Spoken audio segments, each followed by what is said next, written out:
Katika ziara yako yote utakapokwenda mkoani Geita, usiache kukanyaga wilaya ya Chato na kunifikishia salamu za upendo kwa watu wa Chato.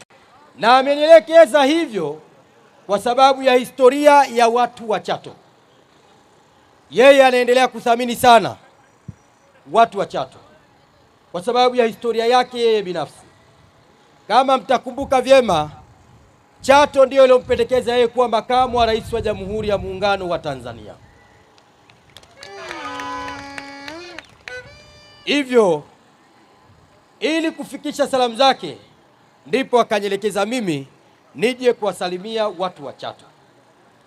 Na kwa bahati njema, salamu za watu wa Chato nimezisikia vizuri kutoka kwa mheshimiwa mbunge wa wananchi wa wilaya hii ya Chato na mbunge wa jimbo la Chato, kwamba nyinyi hamtaki kuhama ndani ya mkoa wenu, mpo tayari kubaki ndani ya mkoa, lililobaki ni kuongezewa eneo ili muweze kuendelea kuzaana.